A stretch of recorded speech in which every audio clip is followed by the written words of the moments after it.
Undeclared wars are commonplace. Tragically, our government engages in preemptive war, otherwise known as aggression, with no complaints from the American people. Sadly, we have become accustomed to living with the illegitimate use of force by government. To develop a truly free society, the issue of initiating force must be understood and rejected. What if sometimes, to love your country, you had to alter or abolish the government? What if Jefferson was right? What if that government is best which governs least? What if it is dangerous to be right when the government is wrong? What if it is better to perish fighting for freedom than to live as a slave? What if freedom's greatest hour of danger is now?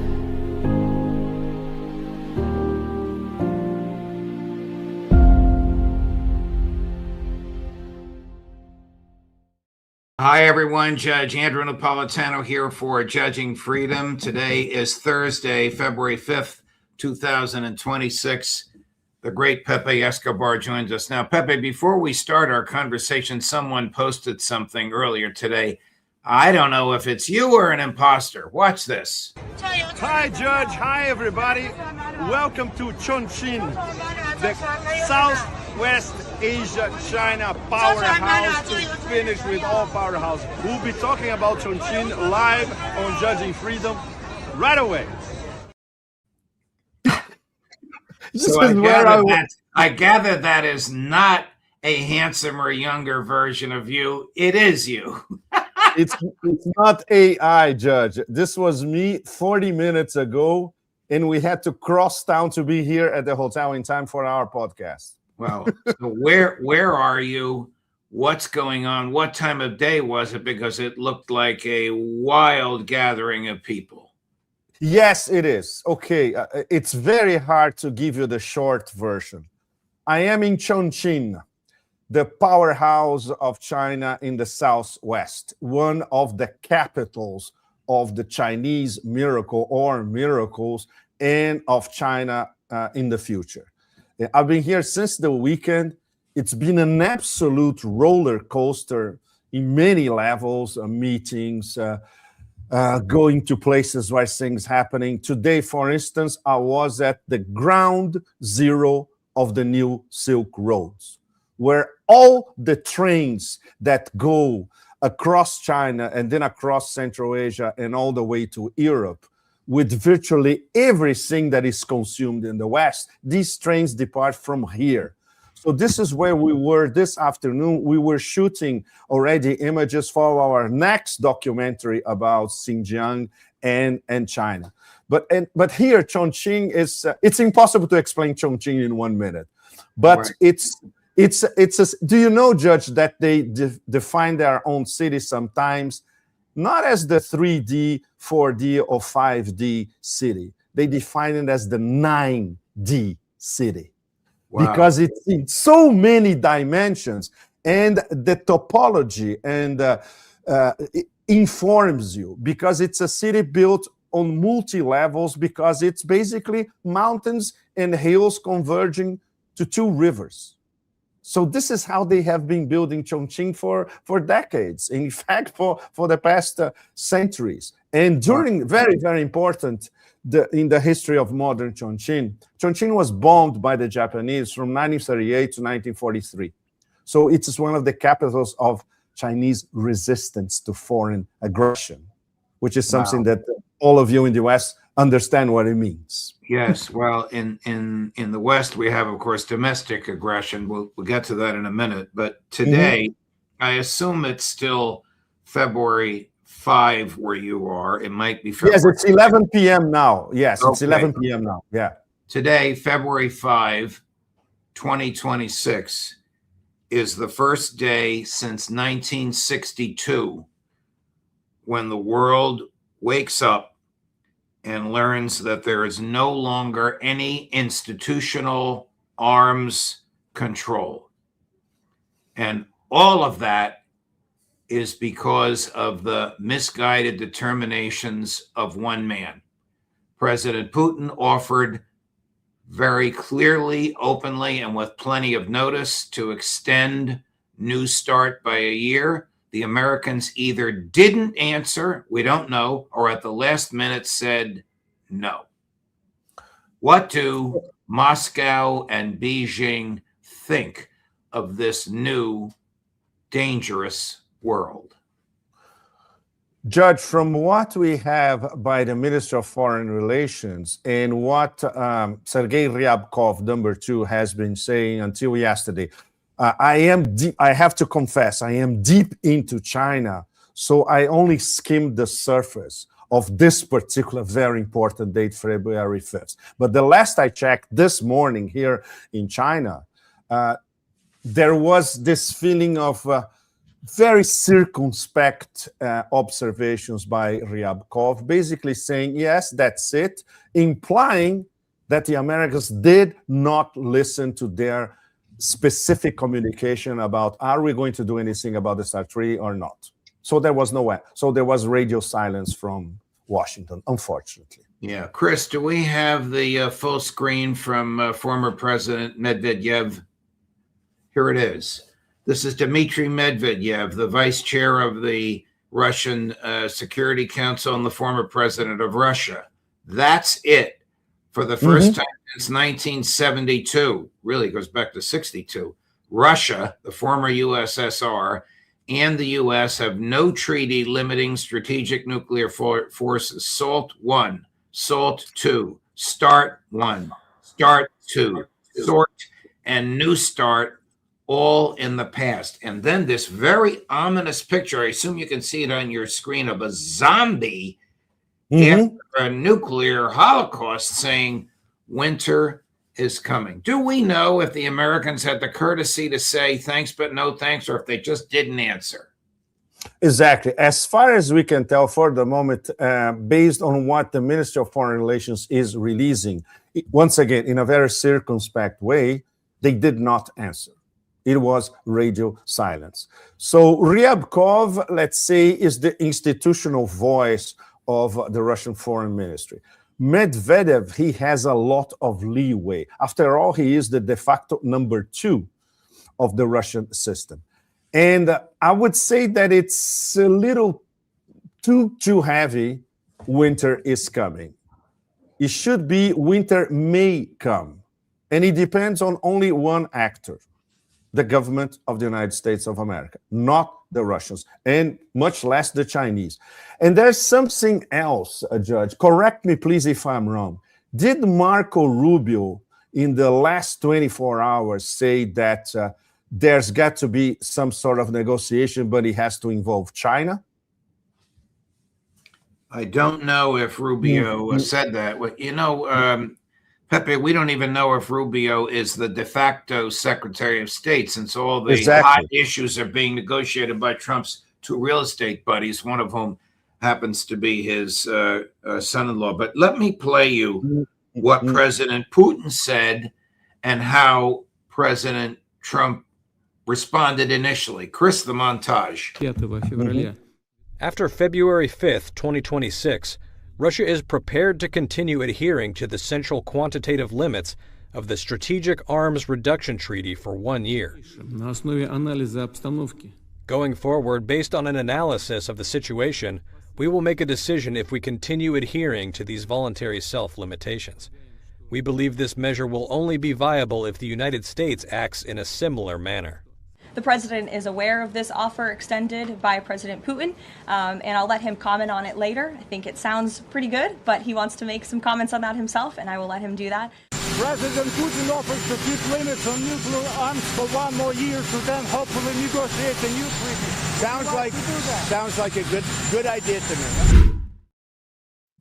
Wow, at least he says sounds like a good idea. We have the feeling that he was hearing that for the first time, right? Yes, it did sound like he really didn't know what he was talking about. I don't know. Sometimes the Q&A with him is rehearsed, so who knows? Who knows what he was really trying to convey? Let's move over to Abu Dhabi. Do we know exactly what is being negotiated there? For example, some of our colleagues on this program have indicated their belief that there's 2 tracks of negotiation. one Mhm. to bring about an end of the special military operation, and the other to bring about the normalization of relations between Russia and the United States. Is that your understanding? No, it's not, because the normalization depends on some sort of deal on Ukraine.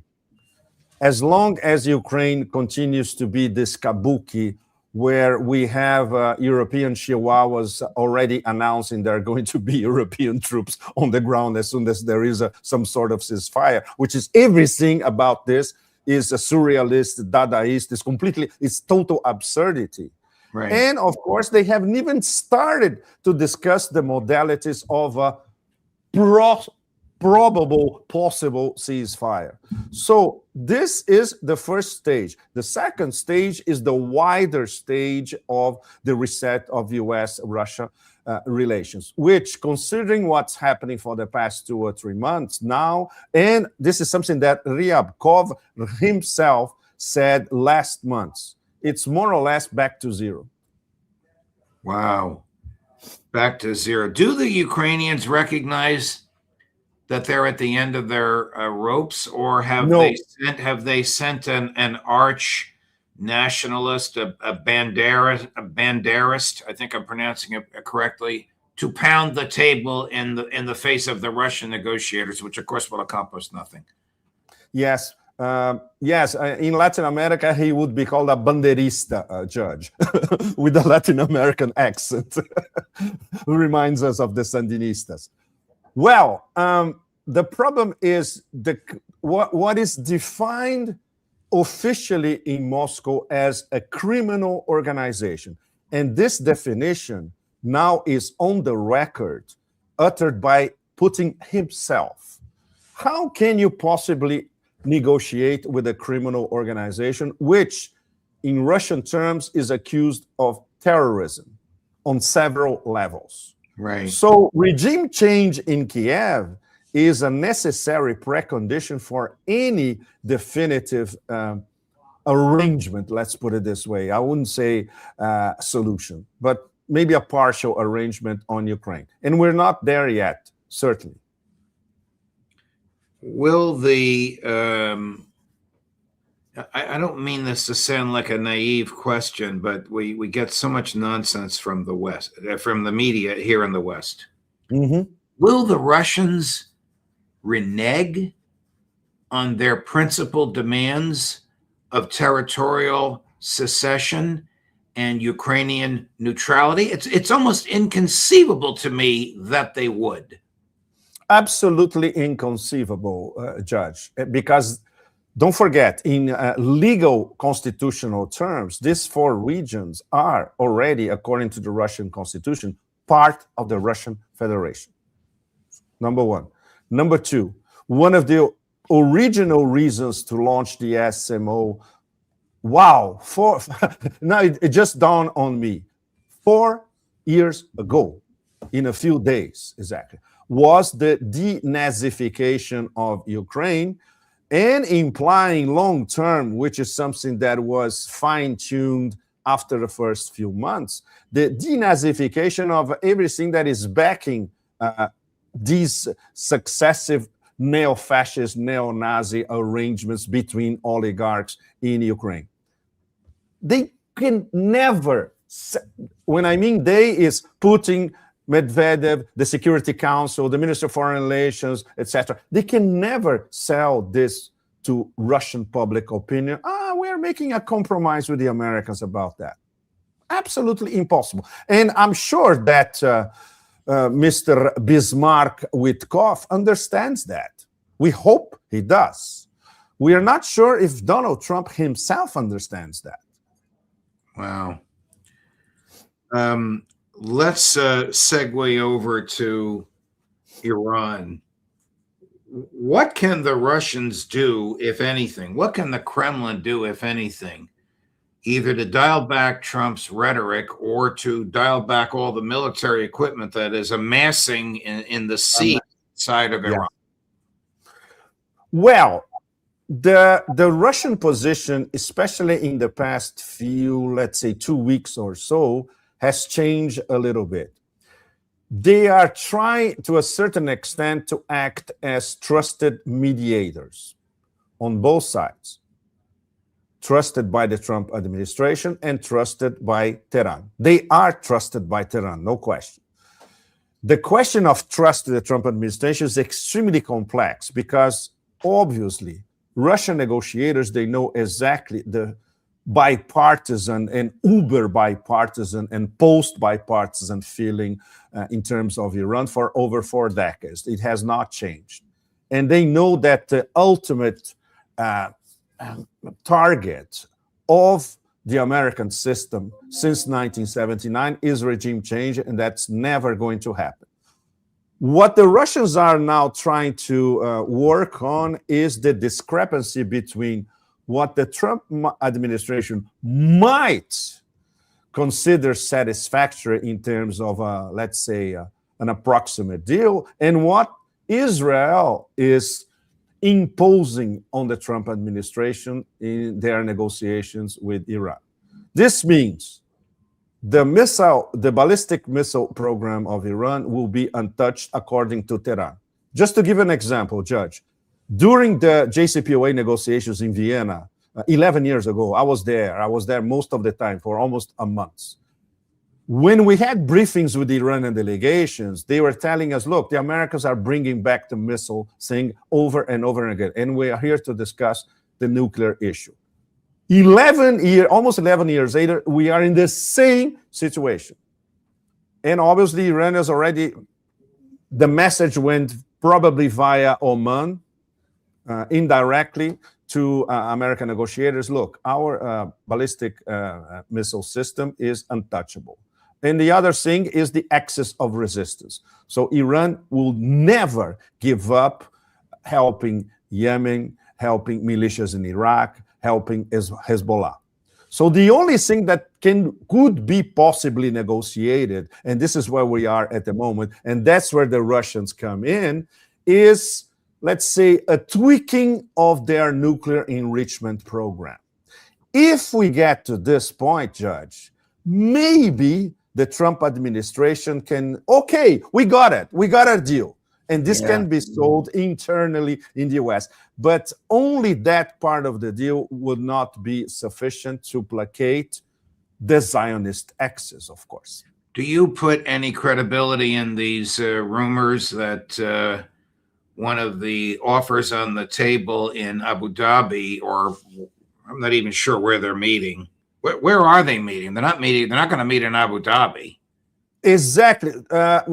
This is Thursday night in Asia, Judge. So we're still far away from the next meeting. But the last that I was able to check is that is not going to be in Istanbul because it was vetoed by the Iranians. And the Iranians transferred the meeting to Muscat in Oman.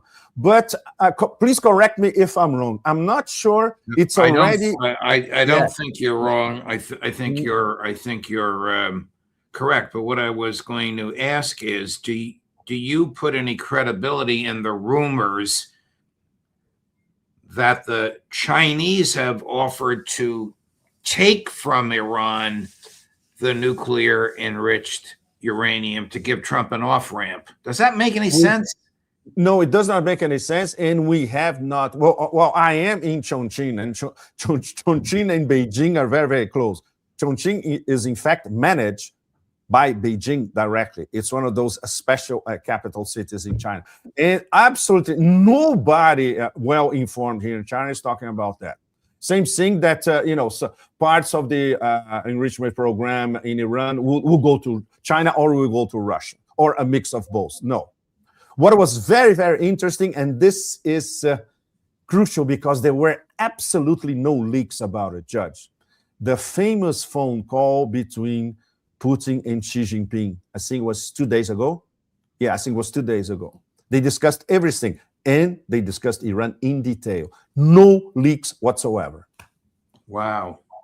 I'm going to play a clip for you just to show you how misguided the Trump administration is. There's two parts to this clip. The first is an interview yesterday by my friend and former colleague, the very beautiful and lovely Megyn Kelly interviewing the Vice President of the United States, J.D. Vance. And he makes a statement about Saudi Arabia, which I think is absurd. Obviously, I'll let you comment on it. But the follow-up to this clip we're going to play is an interview from 2015 with a then living, now deceased Central Intelligence Agency officer who refutes what J.D. Vance said. This will all make sense when you watch this. Chris, number 17. What happens when the same people who are shooting up a mall or driving airplanes into buildings have a nuclear weapon? That is unacceptable. And it's not just them, because if the Iranians get a nuclear weapon, you know who gets a nuclear weapon like the next day? The Saudi Arabians. People, Mr. Claridge, have talked about Saudi Arabia. They certainly have more money than anybody in the Middle East. Are you concerned about the possibility they may get a nuclear bomb? Saudis already have the bomb. But people fail to remember. Hold on a second, Mr. Claridge. Let me just emphasize that point, because that's an important point. You say Saudi Arabia already has a nuclear bomb? Or several. People forget that it was the Saudis who financed the Pakistani bomb. They put billions of dollars into that effort to create that nuclear capability. And in return, of course, they got something. Now, people can argue whether it was dibs on 4 nuclear devices or 7. That's the argument. But no one really in the know argues that they do have access to nuclear weapons. Does that latter part of that clip, not the vice president, but the now deceased former CIA official, make sense to you? Claridge is absolutely correct, Judge. This is something that many of us have known for years. And in fact, my best personal informer about that is a former ultra-high-level deep state operative, now retired. Not one of our mutual friends, another one. Right. And he told me that I could not publish that on Asia Times at the time. I had a big fight with the editors of Asia Times. They said, you have no evidence. Of course I have no evidence. My evidence is a CIA guy, ultra well connected, and they know. Right. So either the vice president is ill-informed, he is in the CIA doesn't tell him, or he's a dupe, just a PR guy. Well, he is a PR guy now. First of all, a PR guy paid by Palantir. Okay, but that's another story. Right. But obviously, badly informed. And what Claridge said in that interview is fantastic, because this is something that you can discuss with ISI people in Islamabad, and something that you can discuss with, I would not say directly with Prince Turki Faisal, for instance, because he will never answer this question. We were in a conference together years ago, and my Saudi friends told me, don't ask him about this, because he'll never answer. But you can talk about this with some Saudi intel people who have excellent connections across the West. So it's not a secret. It was never a secret for the past 10 years or so. Yes, we don't know if there are 4 or 7, but they do have it. And they don't want this to leak apart from the intel spectrum. Wow. Pepe, this has been a most fulfilling, rewarding, and dynamic interview, starting with that guy that looked just like you out in the streets a few hours ago. Thank you for posting that. I hope you don't mind. We posted it on Judge Knapp. Oh, but I sent it expressly for you guys. Yes. I know you did. And it's adorable, and we're deeply grateful. My friends, safe travels as always, wherever you are on the planet. We look forward to having you back next week. My pleasure, Judge. Today was a very special day. Being on the ground zero of the new Silk Roads is something epic. Wow. It's already changing the world. We'll look forward to clips from your documentary and we'll play them as soon as you can send them to us. Thank you, my dear friend. Yeah, we were discussing the editing. It's a very complicated editing, but in progress. Got it. All the best. Thank you. All the best. Thank you so much. A great and fearless human being. Some more great and fearless human beings coming your way. At 1 o'clock this afternoon, Max Blumenthal. At 2 o'clock this afternoon, Colonel Lawrence Wilkerson. At 3 o'clock this afternoon, Professor John Mearsheimer. Judge Napolitano for Judging Freedom.